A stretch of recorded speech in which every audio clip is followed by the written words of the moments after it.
about Huawei. I know all about 5G, and we're working on it. And we have companies that are now getting very, very strong in that department. And we're going to have 5G. We're going to have the best 5G in the world, just like we have everything else. Our Silicon Valley cannot be competed with.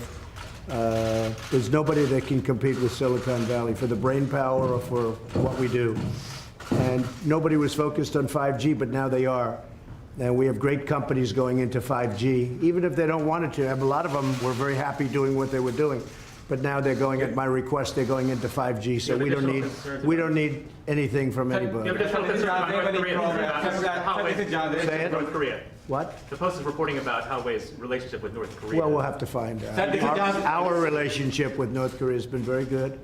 We've really established a good relationship with Kim Jong-un. I have personally.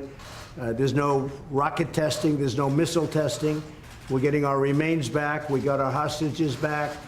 And we have a very, very good relationship, the two of us, and that's very important. There's been no nuclear testing. And what they're doing with 5G will be, we'll have to see. I'll find out. This is Jahan Ali from ARY News TV Pakistan. Say it again? Sir, this is Jahan Ali from ARY News TV Pakistan. Lindsey Graham, when he met Imran Khan, he says, you both are kind of same personalities.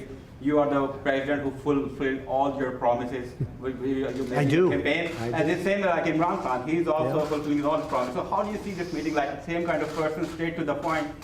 Well, I think we're going to have a great meeting today. I know that it's an important meeting. I consider this a very important meeting because I think we haven't met the potential of either country. I think the potential with Pakistan and likewise the opposite way. I think we have not even come close to meeting it. There is tremendous potential between our country and Pakistan. I think Pakistan's going to help us out to extricate ourselves. We're like policemen. We're not fighting a war. If we wanted to fight a war in Afghanistan and win it, I could win that war in a week.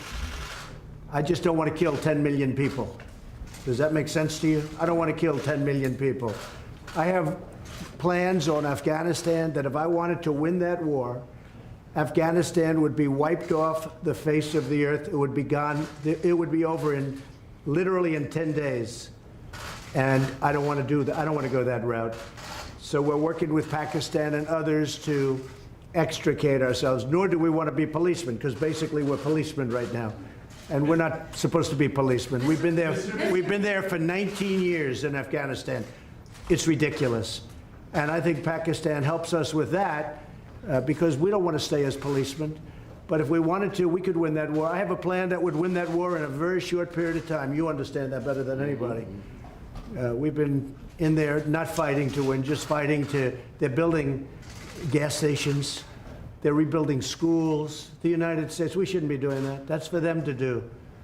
But what we did and what our leadership got us into is ridiculous. But I think we'll have some very good answers on Afghanistan very quickly. Mr. President, Jerry Nadler says the Mueller report lays out evidence of high crimes and misdemeanors. Yeah, go ahead. You go ahead. Go ahead. This is Network Pakistan. Pakistani army has fought war against terror, and it has fought definitely and gave sacrifices in protecting Pakistan-Afghanistan border as well. But Pakistan's sincerity was always doubted. Coalition Support Fund was suspended by the U.S. Defense Department.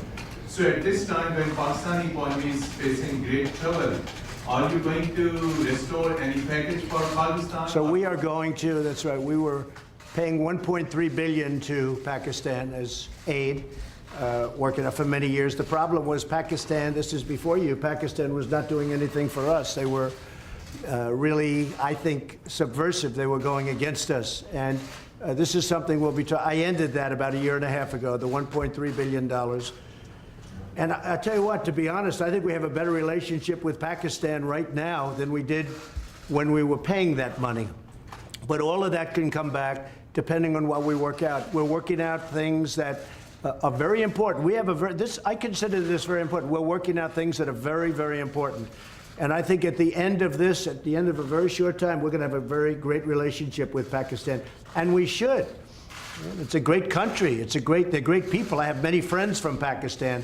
Living in New York, I have a lot of Pakistani friends, I will tell you that. And they're great people. Smart, tough. They are tough. There's no question about that. They're like him. They're tough. Question to one question. No, I'm not going to be watching, probably, maybe I'll see a little bit of it. I'm not going to be watching Mueller because you can't take all those bites out of the apple. We had no collusion, no obstruction. We had no nothing. We had a total no collusion finding. The Democrats were devastated by it. They went crazy. They've gone off the deep end. They're not doing anything. They're not doing health care. They're not doing infrastructure. They're not lowering drug prices. I'm lowering drug prices. First time in 53 years that drug prices went down last year. 53 years. And I'm doing that without the help of Congress, which makes it much tougher to do, because if they worked with us, I could get drug prices down in half. But the Democrats don't seem to care about drug prices. All they care about is a phony investigation where the report was written. It said no collusion. The report was written, and the Attorney General, based on the report, was easily able to find there was no obstruction. There's no nothing. They're wasting their time. And Robert Mueller, I know he's conflicted. There's a lot of conflicts that he's got, including the fact that his best friend is Comey. But he's got conflicts with me, too. He's got big conflicts with me. As you know, he wanted the job of the FBI director. He didn't get it. And we had a business relationship where I said no. And I would say that he wasn't happy. Then all of a sudden he gets this position. But you know what? He still ruled, and I respect him for it. He still ruled no collusion, no obstruction. And this thing should have ended a long time ago. This has been going on for 2.5 years. And we're never going to allow this to happen to another president again, because most of them wouldn't be able to take it. On top of everything else, we have the strongest economy. We were just discussing this with the Prime Minister. We have the strongest economy that the United States has ever had. We have the highest stock market yesterday, literally, the highest stock market we've ever had on Friday, Thursday. We've broken the record, I think, 109 times for highest stock market. But on, I believe, Thursday of last week, we hit the all-time highest in the history of our country. Our country is doing phenomenally well. Unemployment is the lowest in 51 years, soon to be the lowest in history, if it keeps going this way in a short period of time. Black, Hispanic, Asian unemployment, the lowest in history. Women, the lowest in 72 years. Nobody has ever done what we've done. Nobody's done in 2.5 years what we've done. The biggest tax cuts in history, the biggest regulation cuts in history, so many things for health care. We got rid of the individual mandate, which was the worst part of Obamacare. And what it's going to end up, if we end up winning the House back, we keep the presidency, we should keep the Senate, we should keep the presidency, I would think, easy, when you have the strongest economy in the history of our country, and somebody's going to run against that particular president, even though in this case it's me. In theory, I have a big advantage. I don't know. I'm going to have to ask you. But in theory, I have a big advantage. So a lot of great things are happening. But the Democrats, they don't want to talk about that. They want to stay off the economy subject. And what they're doing is just hearing after hearing after hearing. It's nonsense, okay? They tried an impeachment vote, and they got slaughtered last week. They got absolutely slaughtered. It was the most ridiculous. I didn't even know they were going to do it. And I'll tell you, just in finishing, I have a lot of respect for the Democrats, because most of them voted against impeachment last week. And I have a lot of respect for those Democrats that did that, because they're doing the right thing for the country. No collusion, no obstruction. Okay. Mr. President, on the deadline, sir, on debt talks, can you tell us that there's a deal soon? Yeah, we're talking about it. Secretary Mnuchin is talking about it. We're having very good talks with the Speaker of the House, with Nancy Pelosi. We're having very good talks with Chuck Schumer, and of course with Mitch McConnell and Kevin. We are, Kevin McCarthy, we are, I think, doing very well on debt. If you look at debt limit, however you want to define that, but we're doing very well on that. And I think we're doing pretty well on a budget. Very important that we take care of our military. Our military was depleted, and in the last 2.5 years, we've undepleted it, okay, to put it mildly. We have made it stronger than ever before. We need another big year. So we had $700 billion. We had then $716 billion. And this year, we're going to be asking for a number slightly larger than that. We're putting our military back into a shape that it's never been in before. the best missiles in the world, the best equipment in the world, the best military equipment of all. We're building submarines, the finest. Nobody can even think about competing with what we're building. We're building, as you know, new submarines. We have a new aircraft carrier coming online. It's the largest ship in the world. It's so large that maybe I could even land a plane on top of it, okay? But it's a big one. President Gerald Ford. It's a phenomenal ship. So what we're doing is incredible things for our country. And you're just about, and I might say this about the military equipment. It's all made in the USA. Everything, 100%. It's all made in the USA. And, you know, it's one of the reasons our job numbers probably are so good, lowest unemployment. Yeah. Mr. President, will you be visiting Pakistan as you describe Pakistan as a great country? So he will be definitely extending you invitation. So would you be visiting Pakistan? Well, I can't say that yet because so far he has not extended me an invitation. And after today's meeting, maybe he won't, but I have a feeling he might. Yes, I'd love to go to Pakistan. Yes, please. Behzad Salimi here from Pakistani news channel Akhtar. Is there any exact date or time frame of U.S. troops withdrawal under consideration at your administration? Are you talking about from Afghanistan? Yes. Yeah, we have already withdrawn quite a few, and we're doing it very slowly, very safely, and we're working with Pakistan and with, as you know, we're negotiating with the Taliban, and we are doing, I think, very well in that regard. Again, it's something that we could do. We could go one of two ways. We could do a number the likes of which they've never seen before and win it very quickly. I don't want to do that. I don't want to do that because you're talking about millions of people, and I don't want to do that. And we're working with Pakistan on getting a solution. And I think it's being worked very well. Wouldn't you say so, Will there still be Mr. troops there? Will there be troops there on election day in Afghanistan? Well, I don't know. We're moving a lot of them out, and Do you want them to be gone we've forever? done what we were supposed to do. We've been there for 19 years, and we've acted as policemen, not soldiers. And again, if we wanted to be soldiers, it would be over in 10 days, 1 week to 10 days, if we wanted to. But I have not chosen that. Why would we kill millions of people? It wouldn't be fair. In terms of humanity, it wouldn't be fair. So we're doing very well, and I think that Pakistan is going to be a big help. What role do you see for India in? Say it. What role do you see for India in Afghanistan? And Mr. Prime Minister, same question to you. What does India has a role to bring peace in Afghanistan? You see, this is the closest we've been to a peace deal in Afghanistan. Yeah. And there is no military solution in Afghanistan. There is no military solution because, as Mr. President says, if you go all out military, there will be millions and millions of people who would die. So there is only one solution. And I feel, and I think we will discuss this, it's the closest we have been to a peace deal. And we hope that in the coming days, we will be able to urge the Taliban to speak to the Afghan government and come to a settlement, a political solution. And what the Prime Minister, what the Prime Minister just said is a very big story, and that's 100% true. We've made a lot of progress over the last couple of weeks, and Pakistan has helped us with that progress. But a lot of great things are happening. A lot of things are happening for the United States, and I think a lot of great things are going to be happening for Pakistan too, under your leadership. I really feel that. Thank you. Okay. Mr. President, on Iran, are we closer to negotiations or to armed conflict? I think Iran doesn't know where they are. I've been watching and reading a lot of reports, and right now they're a very mixed up country. They don't know whether they're coming or going. They have tremendous problems economically. Their country's in turmoil. They're having demonstrations all over Iran. Their inflation rate's at 75%. They have a lot of problems. So whatever it is, it is. I'm just going to sit back and wait. Let's see what happens. But I will say they are doing very poorly as a country, and we'll see what happens. We did actually, because they said no, and you know, it's a religious country or religious leaders, but they lie a lot.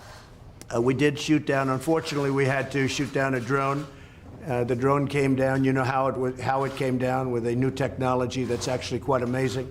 But we took down one of their drones. Instead of saying, yeah, that happened, they lie. They say it didn't happen. So we have, there's a lot of proof. It's called, take a look at it on the ocean floor. Just go down there, take your scuba gear and go down there in the, one of you would do that, I know. But we took down a drone. I think very importantly, I read a report today about CIA. That's totally a false story. That's another lie. They put out propaganda. They put out lies. I don't think Pakistan would ever do a thing like that, right? Definitely not. Pakistan never lies. Definitely not. But Iran does, unfortunately. So let's see what happens with Iran. We are ready for the absolute worst, and we're ready for sense too. But we are very geared up, and if they are really the #1 state of terror in the world. Now, I have to say they've pulled back because their money is running very low. The deal that President Obama made was a disaster because it was such a short term. It didn't cover ballistic missiles, and they couldn't see the important sites. Under this, you couldn't inspect the important sites. There were many things wrong. And of course, they gave $150 billion plus $1.8 billion in green, beautiful cash. That's called many plane loads of cash. I think Pakistan would like to have some of that cash. But they gave $1.8 billion in cash, which is unthinkable. And instead of being respectful and thankful, which frankly they should have been to the United States and to President Obama for making that ridiculous deal, instead of being respectful, they put their finger up in the air, and this finger, the thumb, they put their finger up in the air and they disrespected the United States. They shouldn't have done that. That was a big mistake. One of the best things I've done is terminate that ridiculous deal. If they want to make a deal, frankly, it's getting harder for me to want to make a deal with Iran because they behave very badly. They're saying bad things, and I'll tell you, it could go either way very easily, very easily. And I'm okay either way it goes. Mr. Yeah, go ahead. Are you from Pakistan? Yeah, I'm from Pakistan. Good. I want a couple of Pakistani reporters. I like them much better than our reporters. Question, 92 News, Khurram Shahzad. Question is, what do you think Pakistan could not deliver in 18 years, and you have so much hope now that it could deliver? What are those things that Pakistan? You mean what they didn't do to They end the couldn't do war? it 18 years. Well, I don't think Pakistan, look, I don't think Pakistan respected the United States. I don't think Pakistan respected its presidents. And I think Pakistan could have done a lot. I think Pakistan can do a tremendous amount with respect to Afghanistan. They didn't do it, and I don't blame them because they were dealing with the wrong president. Who knows? But I think Pakistan could have done, they're helping us a lot now. I think they could have helped us a lot in the past, but it doesn't matter. We have a new leader. He's going to be a great leader of Pakistan. And we have a new leader here, sort of new. I'm 2.5 years now, getting to be 3 years. Can you believe it? You're going to find time flies. But no, I think Pakistan could have done a lot, but they chose not to. And that's because they did not respect U.S. leadership. Is Pakistan doing enough now? Is Pakistan doing Well, I'll let you know that very quickly. I'll let you know. I mean, I'm going to know soon. It's not going to be like a long-term thing. I figure things out very quickly. So the question was, that's probably the best question you've asked in a long time. First time, she's always asking Mueller. She's been asking this Mueller thing for 3 years. It's your best question. So I have to focus on that because that's such a great question. I think Pakistan is going to do a lot. I really do. I think Pakistan is going to make a big difference. I think Pakistan will save millions of lives in Afghanistan because I really believe they have a power that other nations don't have with respect to Afghanistan. And I will say, as of this moment, they're working very hard and very nicely. Mr. President, even and video of protesters in Hong Kong and these ongoing protests being beaten by gangs, and potentially the Hong Kong and Chinese governments sort of looking the other way, allowing these peaceful protesters to be beaten. Have you seen any of that footage? Have you been briefed on any of that? Well, I have. And, Beijing and China, you know, I know President Xi. We're working on trade deals right now. We'll see what happens. Meantime, they're paying us billions and billions of dollars of tariffs, which is fine with me. But I know that they're working. I know that's a very important situation for President Xi. And, you know, you could say what you said, but you could also say that he has allowed that to go on for a long time. And you know, it's been relatively, I think it's been relatively nonviolent. Do you believe the protesters should be allowed to protest on the streets in Hong Kong, as they've been doing? Well, they are. I mean, they are. I don't think China has stopped them. China could stop them if they wanted. I think that, again, I'm not involved in it very much, but I think President Xi of China has acted responsibly, very responsibly. They've been out there protesting for a long time.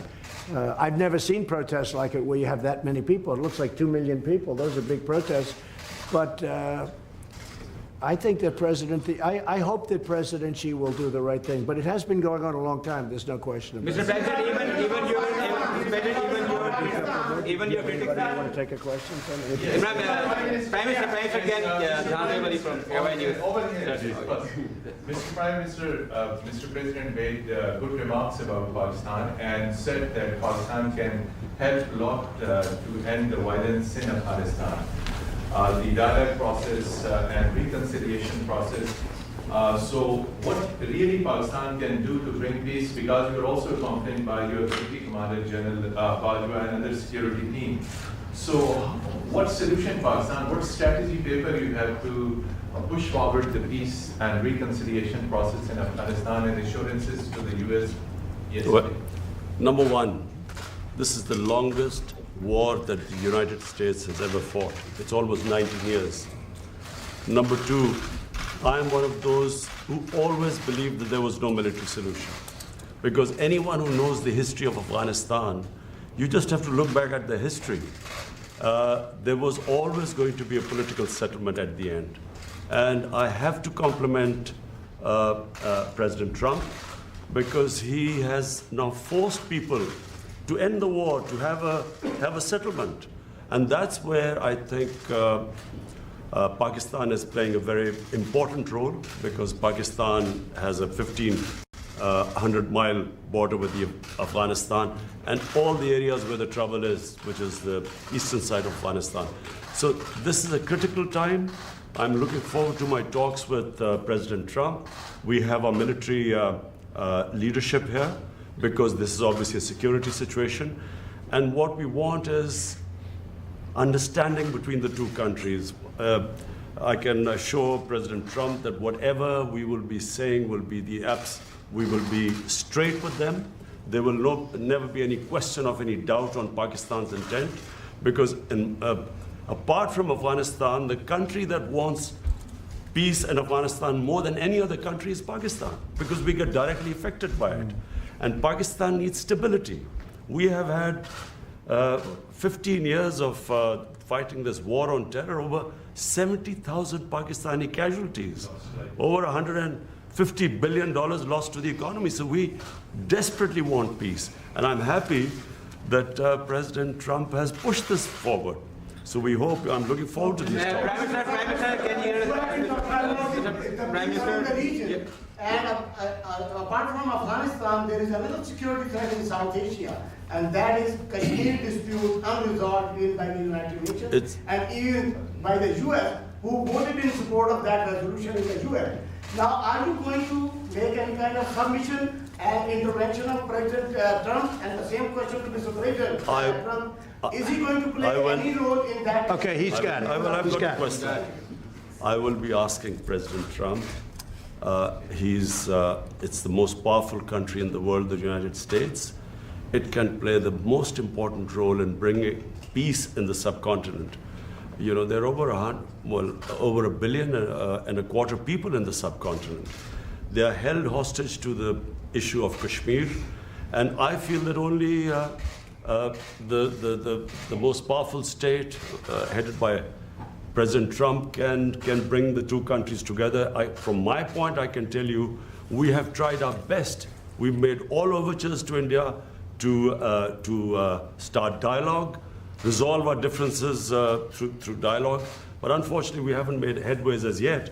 But I'm hoping that President Trump would push this process. So I was with Prime Minister Modi 2 weeks ago, and we talked about this subject. And he actually said, "Would you like to be a mediator or arbitrator?"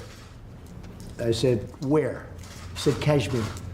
because this has been going on for many, many years. I was surprised at how long it's been going on along. 70 years. I think they'd like to see it resolved, and I think you'd like to see it resolved. And if I can help, I would love to be a mediator. It shouldn't be, I mean, it's impossible to believe two incredible countries that are very, very smart, with very smart leadership, can't solve a problem like that. But if you would want me to mediate or arbitrate, I would be willing to do that. President, I can tell you that right now, you will have the prayers of over 1 billion people if you can mediate and resolve this issue. It should be resolved. So, but he asked me the same thing, so I think there's something. So maybe we'll speak to him, or I'll speak to him, and we'll see if we can do something. Mr. President, even Because I've heard so much about Kashmir. Such a beautiful name. It's supposed to be such a beautiful part of the world, but right now there's just bombs all over the place. They say everywhere you go you have bombs, and it's a terrible situation. Been going on for many years. If I can do anything to help that, let me know. Let me give you one thing on Afghanistan as an example. So a lot of you don't know this, but we dropped the largest non-nuclear bomb ever built in history. We dropped it in Afghanistan. We were getting ready to make many of those bombs. This left a hole that was, it took out a lot of the tunnels and everything else, but it left a hole in the earth that looked like the moon. It looked like a crater from the moon, still there. Nobody's ever seen anything like it. People heard it 15 miles away. They said, what was that? It shook the earth. Non-nuclear, the largest ever made by far. And they were going to make many of them. And I said, no, we don't have to. I don't want to drop that. I don't want to do that. So many easy solutions. That's actually the easy solution. And they'd come in and they'd say, let's have peace, but you don't have to do that.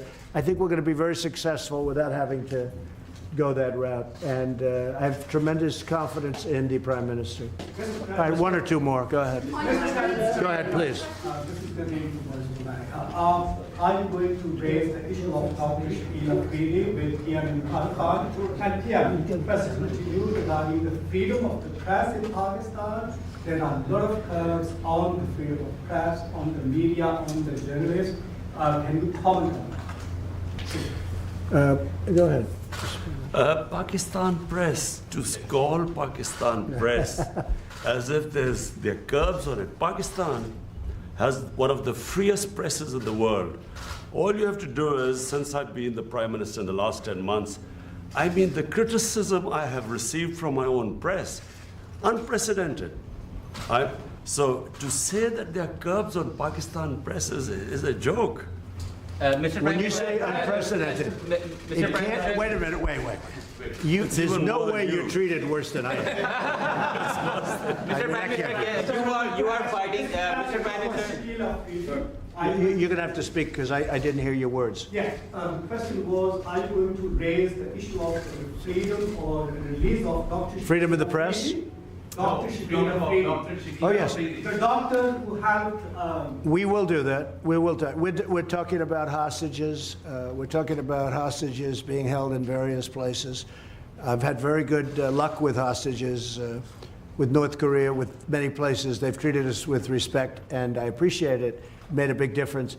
We have 2 or 3 hostages that we're talking about. That's one of the gentlemen that we have heard about. And we will be discussing that with many other subjects. Yes, we will. And President Trump, just a minute.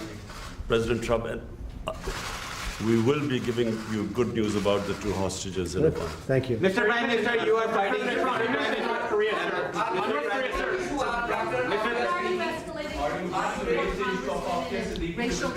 I'll tell it in a second. Go ahead. Ask it again. On your tweets, why are you escalating your feud with the 4 congresswomen in racial tensions instead of... Well, I think they're very bad for our country. I really think they must hate our country. I think the 4 congressmen we're talking about, the congresswomen, what they've said about Israel, what they've said about our country, when they talk about disgusting people, when they talk the way they talk, when the one mentioned that brown people should speak for brown people and Muslim people should speak for Muslim people, and you hear all this, it's not what our country is all about. No, I think they're very bad for our country. I think they're very bad for the Democrat Party. I think you see that, and they're pulling the Democrats way left. Nobody knows how to handle them. I feel they're easy to handle. To me, they're easy to handle. because they're just out there. They're very bad for our country, absolutely. No, I don't think, no racial tension. No, there's no racial tension. Look, I had my best numbers recently, and it's because of the economy and what I've done for the African American. When you look at the African Americans are doing better than they've ever done in our country. We're creating numbers. Look at the poverty numbers. Look at so many different, look at the unemployment numbers, the best they've ever had. No, we have fantastic relationships with the African American community. I think you'll see that. Certainly you're going to see that in 2020, I believe. Even your critics say that you are going to win the 2020 elections, and you are obviously very confident about that. Same thing with Imran Khan. Sir, you are also having a big war against corruption in Pakistan. So can you just give us a little comment on that? Well, I think he's going to win, and I think what's going to happen, of course, he's got a little ways to wait. But I'll go over, I'm going to campaign for you. I'm going to help him with this campaign. Sir, can you, sir, war against corruption, can you please comment on that? Ali Imran, representing Associated Press of Pakistan. Prime Minister Imran Khan has said that Pakistan is looking for trade and economic relationships and investment in Pakistan. Are you willing to do that? Yes. Because many experts say that economic prosperity is the best antidote to extremism and militancy. I agree, and I think that's very true, and it's actually a very good question. The answer is yes. I see great trade with Pakistan, and I'm not talking about a little bit more. I'm talking about we could go 10 and even 20 times what we're doing right now. You know, Pakistan's a big country.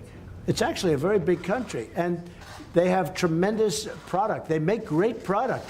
They make tremendous. I bought from Pakistan over the years when I was in the private sector. They make incredible product. They're brilliant people. They're hardworking people. I think we're going to have a fantastic trade relationship. I don't mean we'll increase it by 20%. I mean, I think we can quadruple it. I think you could go, I mean, literally, it sounds great. You could go 10 times more. You could go 20 times more. Because what we do right now is not much, and we should do a lot. So I think that's going to be, and I also do agree that that has so much to do with great peace. Having a great trading relationship has so much to do with peace and extremism in this case. I think it can have so I expect that we will, within a very short period of time, start having very significant trade with Pakistan. Sure, are there any working level talks with North Korea scheduled at this point since you met with Kim Jong-un? No, we just have a very good relationship, and probably they would like to meet, and we'll see what happens. There was a little correspondence recently, very positive correspondence with North Korea. Between you or again, there's no nuclear testing, there's no missile testing, there's no nothing. I think we will, at a certain point, when they're ready, we'll be ready. Quick question, Mr. President, quick question on India. One question, please. Go ahead. One question, please. Sayyid Razia from Live Pakistan. Will you raise the voice for Dr. Afia Siddiqui? Well, there'll be things discussed, so, that would be for afterwards. We'll discuss things. We'll be discussing it. Mr. President, if Pakistan, one of the provinces of Pakistan, Balochistan, where India is sending non-state actors to destabilize, and the people from there are going to Europe and other places, and they're getting refugee, getting asylum in India, which is actually an indication that India is helping those non-state actors to infiltrate in Pakistan, and they created that. And one of the guys Pakistan is holding, which was leading the network. So, do you think that the U.S. will be playing a role in stopping India to, I think I can very well. I have a very good relationship with Prime Minister Modi, and I think we're going to have a phenomenal relationship with the Prime Minister of Pakistan. I do think that it's a two-way street. You say India is coming in and destabilizing Pakistan, but India is saying that Pakistan's coming in and destabilizing. So there's a lot of room right there where we could meet. I think we could meet. You had a question on Puerto Rico? Puerto Rico step down right now. Did he step down? Look, he's a terrible governor. I think you have an even worse mayor of San Juan. She's horrible. I think she's horrible. I watched her. My people did nothing but complain about her when we helped them with their hurricane problem. The mayor of San Juan, Puerto Rico, is a horror show. She's incompetent, grossly incompetent. At the same time, the governor's not good. So the United States Congress, you won't believe this. Please close your ears, because this would be, gave Puerto Rico $92 billion last year, for hurricane relief. Now, they haven't got the money, all of it, but they've got a lot of it, but they're scheduled to get. The Congress of the United States handed them $92 billion. And that $92 billion is in the hands of incompetent people and very corrupt people. But the governor has done a terrible job, and the mayor of San Juan she's horrible. I think she's just terrible. She's so bad for her people. And I think the government of the United States, I have to be careful. I'm the best thing that ever happened to Puerto Rico, because we did a great job in Puerto Rico. They don't like to give me the credit for it, but we did a great job. I have many Puerto Rican friends. I have a real understanding of Puerto Rico. I've had jobs in Puerto Rico.